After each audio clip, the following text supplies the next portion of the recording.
तेरा मैं ये करूँगा वो करूँगा, मैंने कहा ये करेगा वो करेगा, क्या करेगा, कुछ नहीं करेगा। ये मंदिर जो है वो है सतयुग से कायम दायम है। सतयुग, त्रेता युग, द्वापर युग, अभी कलयुग कायम दायमी रहेगा। इसको अगर हम देखते हैं तो तकरीबन इस मंदिर को 32 लाख साल हो गए। ये दो मूर्तियां हैं, वो है हिंगलाज माता की मूर्ति जिसको बलोच बिरादरी नानी माँ कहती है और हम उनको हिंगलाज माता कहते हैं, और ये मूर्ति है योगिनी माता की जो उनके साथ रहती थी। ये भी दोनों 32 लाख साल पुरानी है।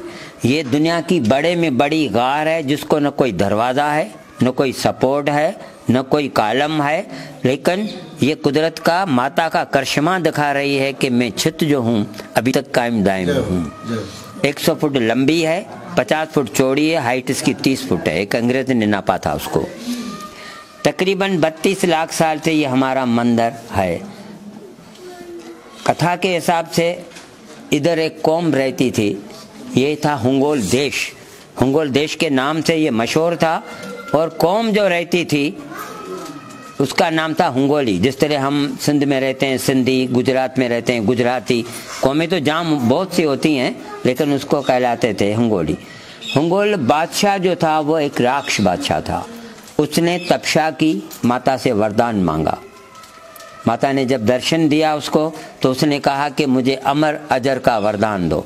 माता ने कहा ये मृत्यु लोक है, इधर देवताओं को भी वापस जाना पड़ता है, तो आपको हम अमर अजर का वरदान देने में समर्थ नहीं हैं। आप ऐसा वरदान मांगो जिससे मौत को भी मारना मुश्किल हो जाए। फिर उसने कहा माता मुझे वरदान दो कि मेरा ऐसी जगह मौत हो जिस जगह अंधेरा ही अंधेरा हो। माता ने कहा तथास्तु। हुंगोल आ गया। हमेशा यही हुआ है कि राक्षसों ने जब भी वरदान पाए तो जुल्म शुरू कर दिया है, और ये भी देखा गया है कि खराब करने वाला नीचे तबका होता है। जिस तरह वजीर हैं या ये है, पहले वजीरों ने उनको शराब पिलाया, शराब के बाद कबाब, एक जवानी, दूसरी राजाई, और शराब और कबाब आया तो शबाब भी होना चाहिए। फिर इनके बंदे क्या करते थे, जो भी हसीन लड़की देखते थे, स्त्री देखते थे, उसको पकड़कर बादशाहों के बागों में लेके जाते, जहाँ के अयाशी के अड्डे होते थे वहाँ लेके जाते थे। और दुनिया में तो ये हाहाकार हो गया, कोई बात करता तो उसका सिर काट देते। फिर उस टाइम सिर्फ हिंदुज़म था, उस टाइम ये लोग जो थे हुंगोली लोग माता सती भवानी की पूजा करते थे। वो बार बार कहते थे माता आप आ जाएं, धरती पे पधारें, हम बच्चों की लाज बचाएं। एक दिन माता ने सुन ली। माता ने सोचा ये तो इधर कोई बाग था, इधर से ये बाहर निकलेगा नहीं। उसने क्या किया कि अपना असली रूप जो माता वाला था, शेरा वाली वाला, 8 हाथ वाला, तब्दील किया, 2 हाथ वाली खूबसूरत अप्सरा बनी। बादशाह के बाग में आई, फूल तोड़ने लगी। बादशाह भी घूम रहा था, अचानक उसकी नज़र बादशाह की उस हूर पर पड़ी। उसने इतना सुंदर रूप तो कभी देखा नहीं था। बादशाह पागल हो गया उसके पीछे। माता ने भी मुस्कुराकर जो देखा उसके तरफ, क्योंकि उसको तो बाहर लाना था, वो पागलों की तरह न हथियार उठाया न फौज उठाई, बस उनके पीछे पीछे आया। फिर कहते हैं कि ये काली का मंदिर जो है ना, ये मूर्ति ओरिजिनल नहीं है, ये हमने बनाई है। कहते इधर खड़ी होके उसने अपना रूप तब्दील किया, मौत की देवी का, काली माता का, उसको बताने के लिए कि मेरे पीछे ना आ, मैं तेरा मौत हूँ। बादशाह जैसे दरख्तों से बाहर आके सामने आया, इतनी डरावनी शक्ल जो देखी, बादशाह का आंखें बंद हो गई, बदन में कुपकुपी छा गई। थोड़ी देर के बाद सामत में आया, धीरे धीरे आंखें खोली, देखा वही हूर खड़ी है। फिर कहते हैं कि माता इधर आई, इधर आई, अपनी दृष्टि से ये मूर्ति बनाई, ये मूर्ति है इसकी, और खुद ज्योत समान बनी और इसके अंदर समा गई। बादशाह आया इधर, उसने देखा ये तो मूर्ति है, गया आगे ढूंढने के लिए, नहीं मिली। उसने सोचा शायद इधर छोटी छोटी गार हैं, बड़ी गार के अंदर, उसके अंदर छुप न गई हो। बादशाह जैसे वापस आया तो मूर्ति में से ज्योत बाहर आई, ज्योत में से प्रकट हुई माता शेरावाली, 8 हाथ, गर्जदार आवाज, लाल आंखें। बादशाह ने नजर उठाकर देखा उसको, समझ गया मौत तो मेरी यकीनी है इधर। फिर वो माफी मांगने लगा। हमारे ऋषि कहते हैं ये पहाड़ इतने करीब थे कि उनके बाद भी जब भी हम माता को दर्शन करने आते थे तो हम दिए जला के इधर दर्शन करते थे। बादशाह ने नज़र उठाकर देखी, समझ गया कि मौत तो मेरी है, तो उसने माफ़ी मांगी कि मुझे माफ़ करो, मैं नादान बचा था, नादानी कर दी। माता ने कहा देखो, धर्म के अंदर तीन जो पाप होते हैं वो बख्श नहीं किए जाते हैं, चाहे देवता क्यों ना हो, उनको मृत्यु दंड दिया जाता है। पहला पाप तुमने किया, सतियों के सत्य तोड़े, ये की तुमने ब्रह्म हत्या। कुंवारी लड़कियों के सत्य तोड़े, ये तुमने की गौ हत्या। ये उवाम तेरी मित्र थी, रिश्ते में, धर्म के रिश्ते में तू उनका राजा था, बाप समान, और उवाम जो थी तेरे बेटे बेटियों के समान थी। तेरा फर्ज था उनको रोजी रोटी देना, उनको सुखी करना, लेकिन तू कैसा बाप बना के अपनी बेटियों से खिलवाड़ शुरू कर दिया। फिर भी कहता है माफ़ करो। तो उसने कहा माता, मैं तो राक्षसी स्वभाव वाला ही हूँ, मैंने तो राक्षसी स्वभाव इस्तेमाल किया, लेकिन अभी मैं कुछ अच्छी बातें करना चाहता हूँ, आप आज्ञा दो। उसने कहा कि देखो, ज़िंदगी नहीं मांगो, बाकी क्या मांगते हो? तो उसने कहा संस्थान को वरदान दो महान उत्तम यात्रा का। इधर जो भी आए विधि पूर्वक सेवा करे, आपकी पूजा करे, वंदना करे, उसकी गौ हत्या के पाप, मित्र हत्या के पाप, ब्रह्म हत्या के पाप और गुरु हत्या के पाप दोष खत्म हो जाएं, वो निर्मल हो जाए, उसको मोक्ष मिले। आप ज्योति बनकर फिर वापस इसमें समा जाओ तो हमारी हिंदू बिरादरी आपकी पूजा करे।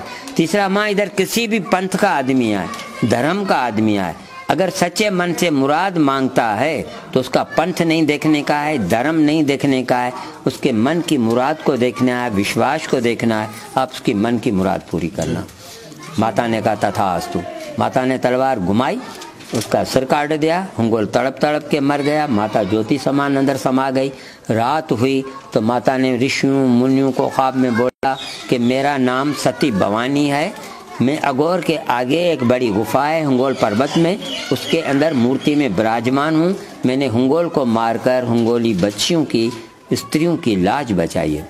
फिर वो सतयुग का टाइम था, देवता भी आए, वो भी आए, सबने आह्वान किया, माता का पूजा की, आराधना की। माता ने दर्शन दिया। फिर देवताओं ने बोला माता तुमने हुंगोली बच्चियों की लाज बचाई है, इस पतौरत नारियों की लाज बचाई है, इसलिए आज से तुम तीनों लोकों के अंदर हिंगलाज माता के नाम से प्रसिद्ध होगी। उसका अर्थ है हिंगलाज, यानी हिंगोलियों की लाज बचाने वाली माता। फिर उन लोगों ने सब दर्शन किया, वो चले गए अपने धाम, माता अंतर्ध्यान हो गई।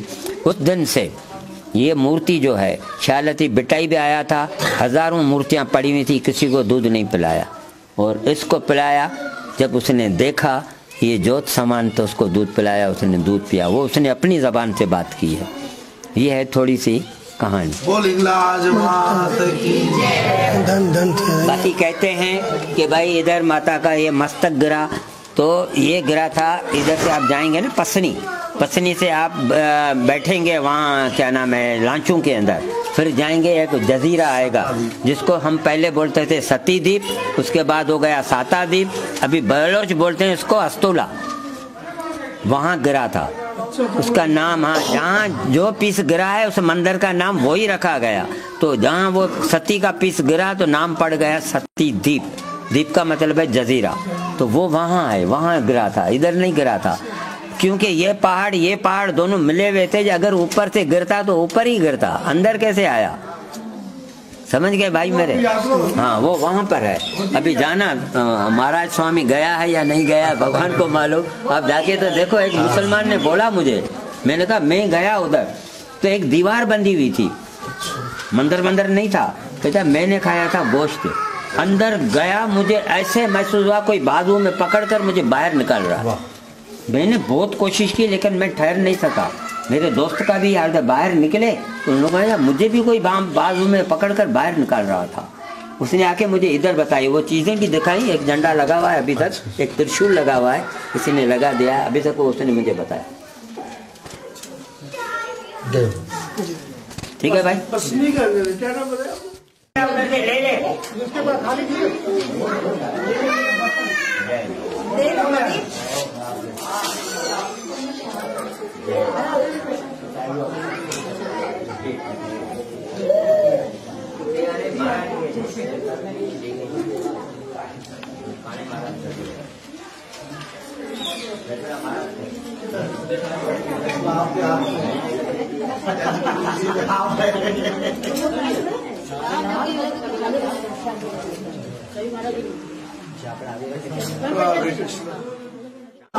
बीच बीच में से जाएंगी तो फिर ये काम नहीं करेगा।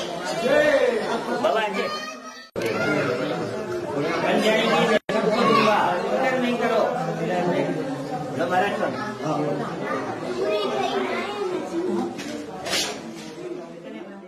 माता के घर पर जहाँ जैसे माँ के पेट में बच्चा रहता है ना 9 महीने 9 दिन, उसी तरह माँ का ये गर्भ है। तो यहाँ से लोग अपनी मनोकामना पूरी करने के लिए चक्कर लगाते हैं और दूसरे राउंड से निकलते हैं, तो उनकी जो भी मनोकामना होती है वो पूरी होती है। दूसरी साइड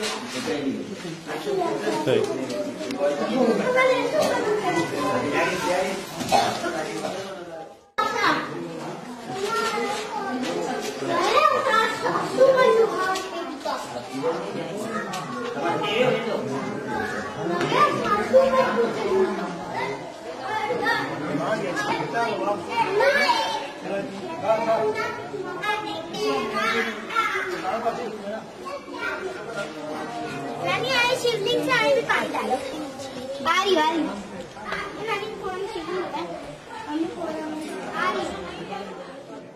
हाँ हाँ देखियो ये बोला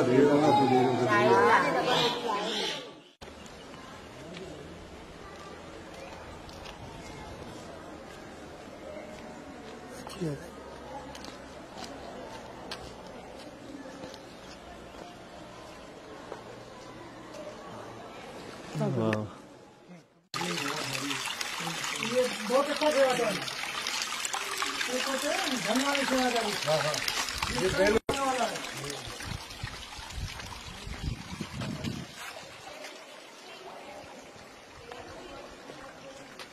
हिंगलाज माता के कुंड से ये